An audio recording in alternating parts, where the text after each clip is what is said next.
Alright guys, welcome back to another episode Up and Running. Thanks for watching. Alright, today's episode is going to be a little bit different. The original owner's son of my 1969 Dodge Super Bee is coming over to take a look at the car. So that should be real interesting. He was so broken up about selling it, he didn't want to see it again after he helped us load it up on the trailer, and he hasn't seen it since. And I bought it back in 2012, so it's been about 8 years. So anyway, he's going to come over and take a look at it, and I'm sure it'll be a little bit bittersweet for him. I'm hoping we can get him to talk on camera, but I don't know if that's going to happen or not. So, but anyway, hopefully you enjoy the episode, and thanks for watching.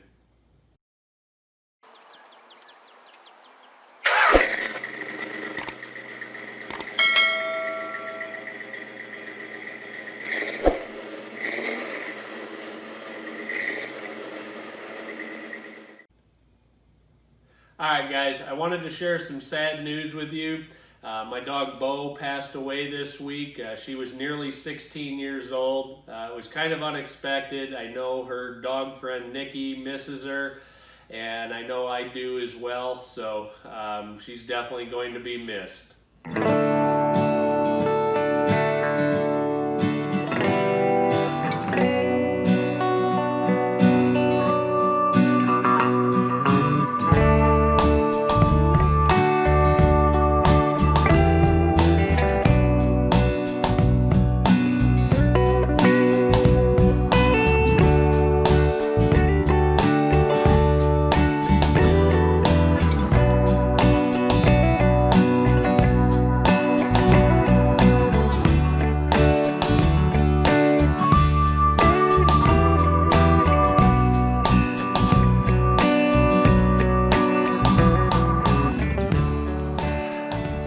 My girl Bo just had a special birthday. She just turned 15 years old. So we went down to the DMV and got her permit. In Texas, you can get your driving permit when you're 15. So she's excited to take the old truck out for a ride. Let's take a look at your permit, Bobby. Let's see what you got here. Holy cow, you got a couple of bucks in there. Look at that, there's your permit. She said she hates her driver's license photograph just like everybody. All right, Bobby, you ready to go? We gonna go for a drive?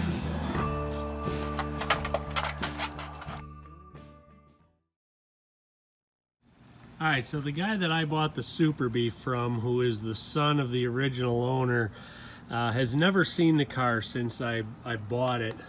He was in a couple of the pictures that I took when I first picked it up 8 years ago, but he's never seen it since. He's always avoided coming to look at it.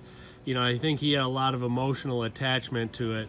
As you can see right now, it's pretty dirty and needs to get cleaned up. So since he's coming tomorrow night, I'm gonna go ahead and get this cleaned up, so at least looks a little bit presentable to him. The inside is real dusty.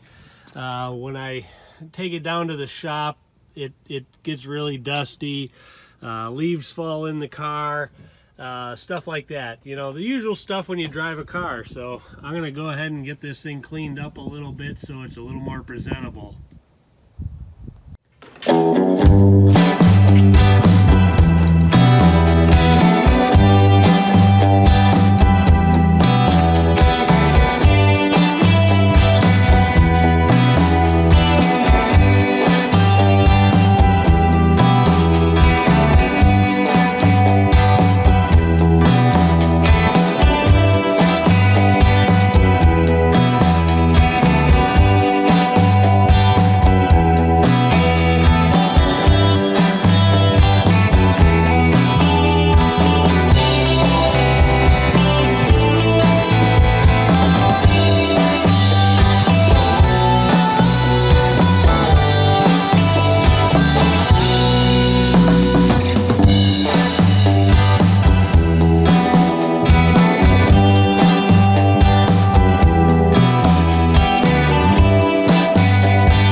Robert came over and took a look at the Super Bee. Unfortunately, I couldn't get any of it on camera, but I got some cool information from him. He was pretty talkative, and so I learned quite a few things. For example, I asked him what his favorite moment of the car was, and he said it was driving it over 100 miles an hour. He said, hands down, that was the most fun I ever had. But he told me some stories about it. Like if you look at the tops of the fenders here, there's 2 dents right here, just right on the top of the fender. And he said the way those got there is he was pulling a buddy of his out of the ditch, and when they got out of the ditch, his buddy drove over the chain, and the chain flew forward and hit the top of the fender on the car, and that's how they got there. So another story that he told was, if you look right back here, there's a little bit of a scrape ding right there. He said this car was parked out on the street and somebody backed into it, and that's how that one got there. He said there's 2 dents on the trunk lid, 2 little ones, one right there, one right there. He said, I don't know how they got there, but my mom put those in the car. He told me that when she had the car, that it was always garage kept. She took really good care of it. She didn't hardly ever drive it. And what was also interesting is he told me the story about when they first got it and how that came about. So if you look really close here, it's almost completely gone. You can see the remnants of the tag that said Palm Harbor Dodge. And that's where it was bought new at, down in Houston, Texas. And when I picked the car up, he asked me, or I asked him how many miles were on the car, if he knew, and he said it's whatever it shows on the odometer. He said my mom didn't drive it very much, so it's not that high. So now you can see there is 27,712 miles on it. And so according to Robert, that is the original mileage on this car. You know, there's a lot of things that seem to, you know, make that true. I noticed, like, you know, there's not a lot of wear on like the brake pedal.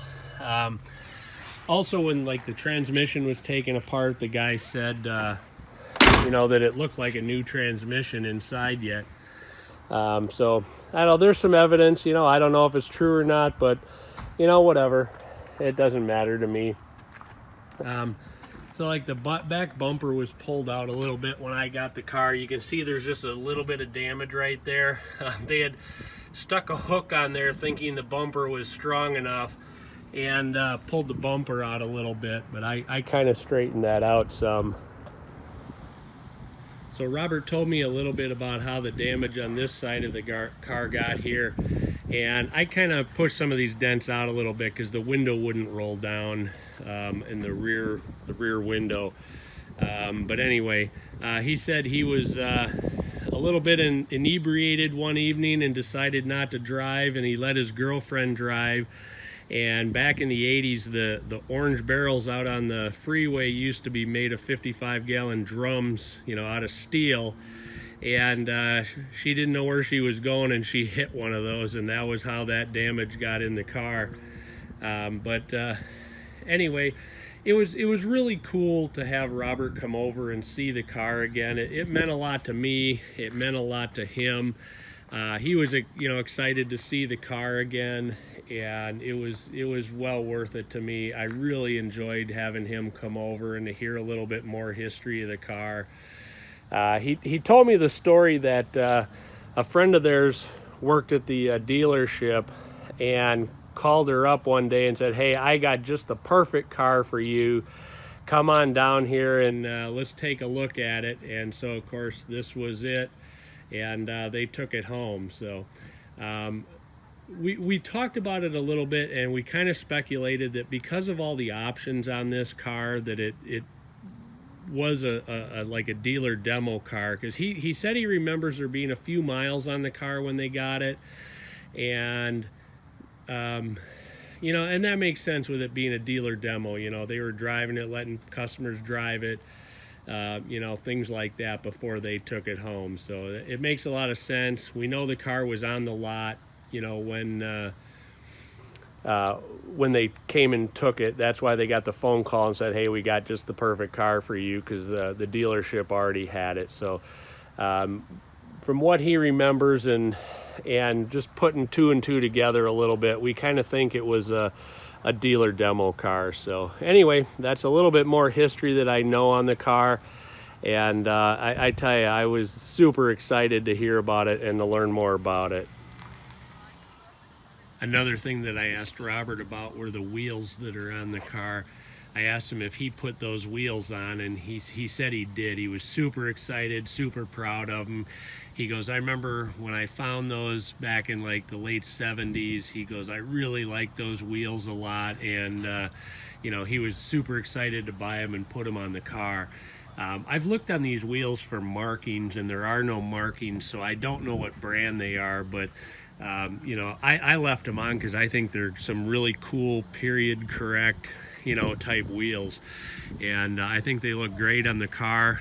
And it was the cheapest option for me, in all honesty, when I was putting this together, to just leave those wheels on it. But I love the wheels the way they are, and I think they look really good on the car.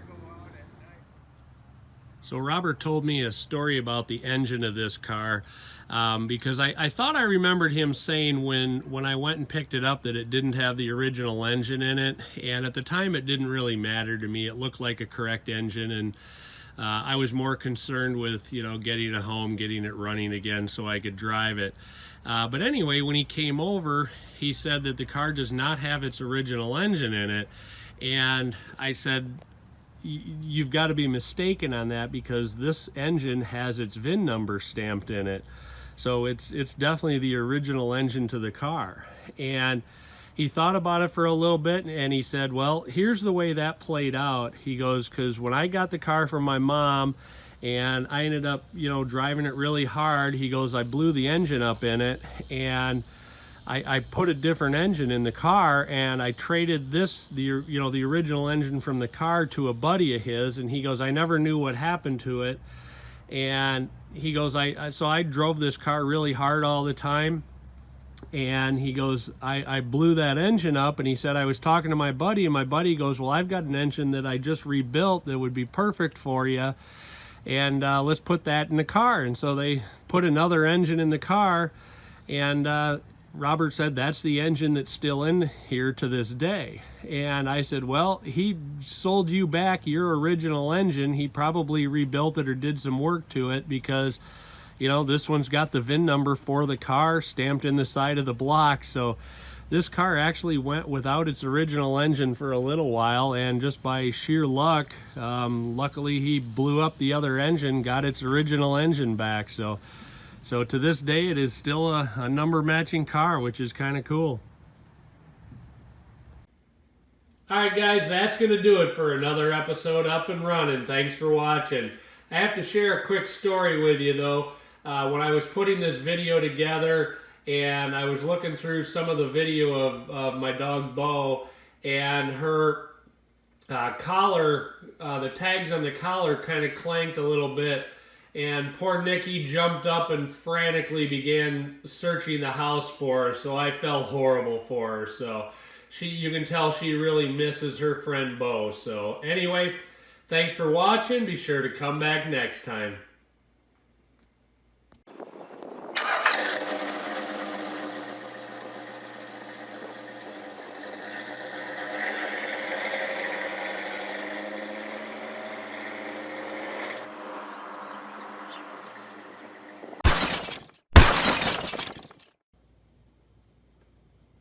All right, guys. Oh, I wanted to do something different.